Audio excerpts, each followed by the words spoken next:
Hello guys, आज हम ये जानेंगे ओटोमन एम्पायर कैसे ख़त्म हुई, ग्रेटर तुर्की कैसे ख़त्म हुआ। आज हम ये जानेंगे। आपको ये वीडियो पसंद आए तो लाइक करना और सब्सक्राइब करना।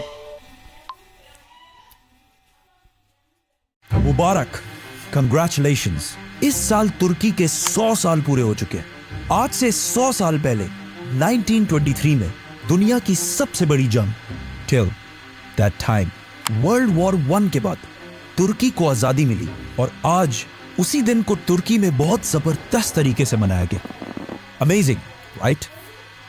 लेकिन तुर्की की आजादी और बाकी कंट्रीज के आजाद होने में बहुत बड़ा फर्क है, क्योंकि दुनिया के बाकी ममालिक ब्रिटिश, फ्रांस या इटली से आजाद होकर बने, लेकिन टर्की ने आजादी उस्मानिया खिलाफत से ली थी। आज से 100 साल पहले टर्की के फाउंडर मुस्तफा कमाल अतातुर्क ने उस्मानिया खिलाफत को खत्म करके आखिरी खलीफा को तख्त से हटा दिया, जिसकी वजह से सिर्फ तुर्की नहीं बल्कि पूरी दुनिया से एक ऐसा निजाम जो पिछले 1300 साल से चल रहा था खत्म हो गया। खिलाफत। सुल्तान अब्दुल मजीद, दुनिया के आखिरी खलीफा, अपनी फैमिली के साथ हमेशा के लिए टर्की छोड़कर चले गए। सुल्तान अब्दुल मजीद के खानदान उस्मानिया ऑटोमन खानदान ने तुर्की पर 600 साल तक हुकूमत की, और सिर्फ तुर्की नहीं, इस खानदान ने 3 कॉन्टिनेंट्स पर, इस पूरे इलाके पर भी हुकूमत की। लेकिन ये इलाका, दिस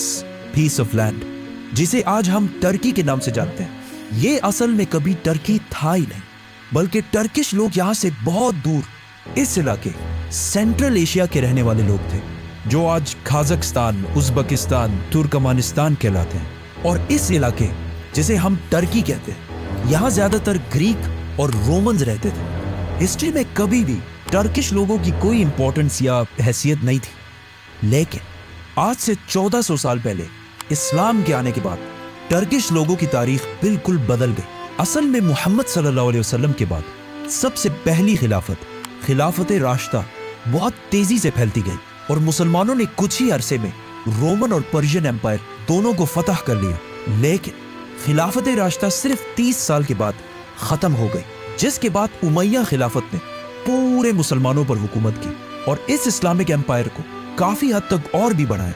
लेकिन उमैया खिलाफत में एक मसला ये था कि इनकी हुकूमत दुनिया के बहुत बड़े हिस्से पर थी, लेकिन ये अपनी एम्पायर में सिर्फ अरबियों को सबसे ज्यादा इंपॉर्टेंस देते, जिसकी वजह से बाकी इलाके इनसे इतना खुश नहीं थे। और इवेंचुअली 90 इयर्स बाद एक नए खानदान ने इनसे ये खिलाफत छीन ली और दुनिया में एक नई खिलाफत शुरू हुई, अब्बासी खिलाफत। अब्बासी खिलाफत और उमैया खिलाफत में एक बहुत बड़ा डिफरेंस ये था कि अब्बासी खिलाफत सिर्फ अरबियों को नहीं बल्कि अरब से बाहर रहने वाले बाकी मुसलमानों को भी अपनी हुकूमत में इंपॉर्टेंट पोजीशंस देने लगे, जिसकी वजह से पूरी दुनिया के बेस्ट लोग इनके कैपिटल बगदाद में जमा होना शुरू हुए, और ये सिटी बगदाद दुनिया की बेस्ट सिटी बन गई।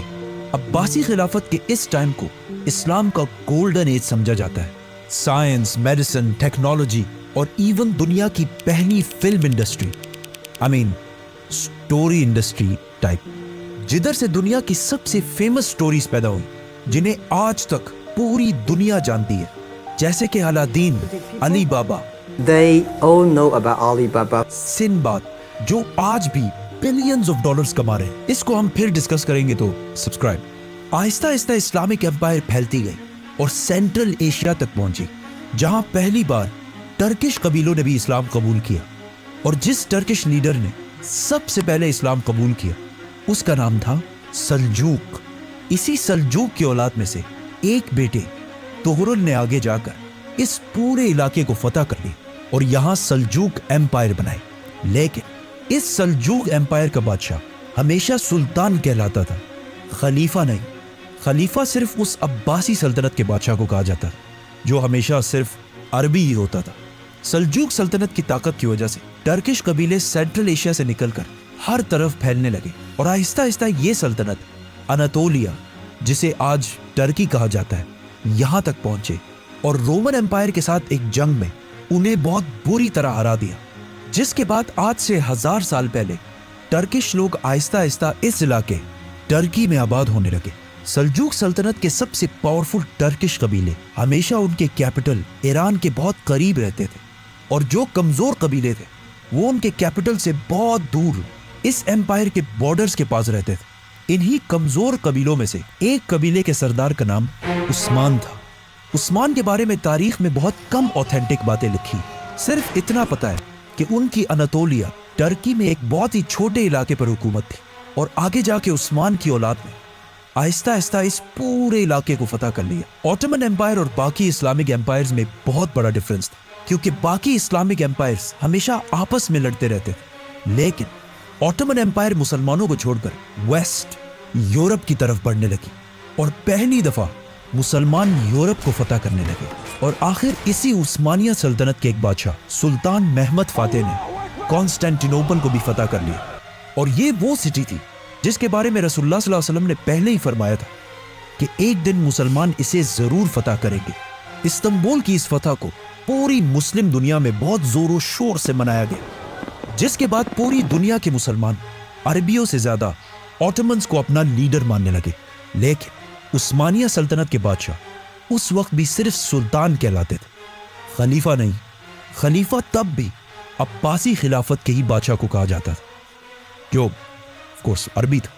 लेकिन इस्तांबुल फतह करने के 50 साल बाद एक उस्मानी बादशाह सुल्तान सलीम ने यह सब कुछ बदल दिया, और उसने यूरोप से अपनी अटेंशन हटाकर इजिप्ट में ममलूक सल्तनत पर हमला करके उसे तबाह कर दिया, और सिर्फ एक साल में अपनी एम्पायर उस्मानिया सल्तनत के साइज को डबल कर दिया।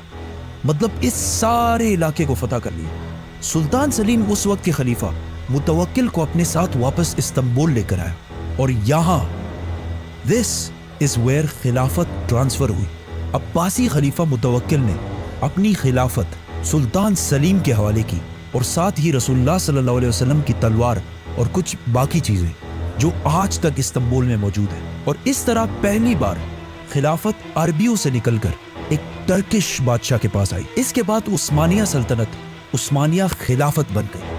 एंड नॉट ओनली दैट, बल्कि दुनिया की सबसे ताकतवर एम्पायर और दुनिया की सबसे बड़ी सुपर पावर, जिसकी ताकत के सामने दुनिया में कोई भी खड़ा नहीं हो सकता था। लेकिन अगर आज से 500 साल पहले मुसलमान दुनिया में इतने ही ताकतवर थे, तो आज इस हालत तक कैसे पहुंचे जहां हर तरफ बस तबाही है? इसका क्रेडिट भी ऑटोमन एम्पायर को जाता है, क्योंकि अब पूरे दुनिया के मुसलमान ऑटोमन्स को इस्लाम का लीडर मानते थे। लेकिन जैसे ही उस्मानिया सल्तनत अपनी पीक तक पहुंची, वहां से सब कुछ खराब होने लगा। वो यूरोप जिसकी उस्मानिया खिलाफत के सामने कोई हैसियत नहीं थी, वहां एक बहुत बड़ा चेंज आया। एक आदमी जिसका नाम क्रिस्टोफर कोलंबस था, उसने गलती से इंडिया ढूंढने के चक्कर में अमेरिका को दरियाफ्त किया, जिसकी वजह से यूरोप के पास इस पूरे इलाके की वेल्थ जमा होना शुरू हुई, और Europe Aahista Aahista Ottoman empire से आगे निकलना शुरू हुए। और सिर्फ ये नहीं, बल्कि ऑटोमन एम्पायर के अंदर भी बहुत सारी खराबियां पैदा हुई। आहिस्ता आहिस्ता उस्मानी बादशाह खलीफा अपनी अवाम से बहुत डिफरेंट दिखने लगे। For example Salim the second, जिसे उनके ब्लू आइज और ब्लॉन्ड बाल की वजह से जाना जाता था, और उन्हें सलीम द ब्लॉन्ड भी कहा जाता है। हालांकि इससे पहले टर्किश लोग ऐसे बिल्कुल भी नहीं दिखते थे, और ये ऐसा इसलिए हुआ क्योंकि ऑटोमन बादशाह के लिए जो औरतें सेलेक्ट की जाती थी, उनका ताल्लुक हमेशा यूरोप में यूक्रेन, रोमेनिया, ग्रीस वगैरह से होता था। और ऐसा क्यों होता था? ये ऐसी लड़कियां थी जिनकी ना कोई तरबियत और ना कोई इस्लामिक वैल्यूज होती थी।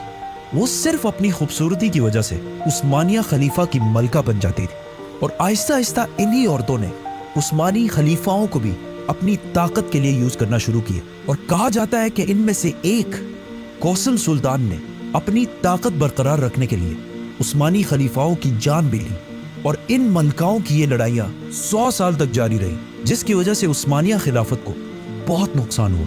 लेकिन स्टिल सबसे बड़ा नुकसान, जिसकी वजह से मुसलमान वेस्टर्न कंट्री से बहुत पीछे रह गए। जब उस्मानिया खिलाफत अपनी पीक पर थी, उसी वक्त यूरोप में एक मशीन इजाद हुई, प्रिंटिंग प्रेस। इससे पहले दुनिया में किताबें सिर्फ हाथों से लिखी जाती थी, लेकिन प्रिंटिंग प्रेस के बाद सारी बुक्स इस मशीन के जरिए बहुत तेजी से प्रिंट होने लगी, जिससे यूरोप में किताबें हर तरफ फैल गई, और इल्म, नॉलेज बहुत तेजी से हर घर तक फैलने लगा। اور یورپ میں لٹریسی ریٹ بہت تیزی سے اوپر جانے لگی. لیکن جیسے ہی یہ انوینشن عثمانیہ خلافت تک پہنچی ان کے منسٹرز اور علماء نے اسے حرام کہہ کر بند کر دیا اور پورے خلافت میں مسلمانوں کے اس پرنٹنگ پریس کو یوز کرنے پر پابندی لگا دی, جس کی وجہ سے یورپ میں ایجوکیشن اور نالج بڑھنے لگی اور مسلم دنیا ان سے بہت پیچھے رہ گئی. اس فیصلے کے 200 سال بعد عثمانیہ خلافت نے یہ پابندی ہٹا دی, لیکن it was too late.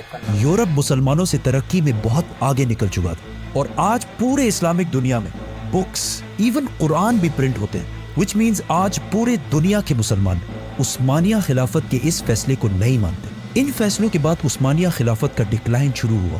آخر ورلڈ وار 1 تک عثمانیہ خلافت اس اتنے بڑے امپائر سے صرف اتنے علاقے تک رہ گئی اور ورلڈ وار 1 میں ان کے ایلائے جرمنی کے ہارنے کے بعد عثمانیہ خلافت بھی ٹوٹنے لگی اور عربیوں نے بھی برٹش کے ساتھ مل کر عثمانیہ سلطنت کو توڑنے کی فل کوشش کی, جس کے بعد آخر 1923 میں مصطفیٰ کمال اتا ترک نے آخری خلیفہ کو ملک سے ہمیشہ کے لیے نکال دیا.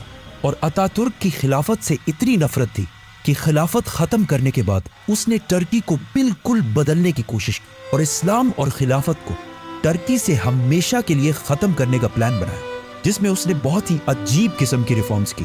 فار ایگزامپل ٹرکش ہمیشہ ایسے عربی سٹائل میں لکھی جاتی تھی, اتا ترک نے اسے ایسے یورپین سٹائل میں بدل دیا اور حجاب پر بھی پابندی لگا دی اور ایون اذان پر بھی پابندی لگا دی, عربی اذان پر, جس کے بعد ترکی کے مسجدوں میں 18 سال تک ٹرکش زبان میں اذان دی جاتی تھی اور یہ اذان دیتے ہوئے اللہ کو اللہ کہنے کی بھی اجازت نہیں, بلکہ اللہ کو ٹرکش لفظ تنگ ر کہنا ضروری تھا.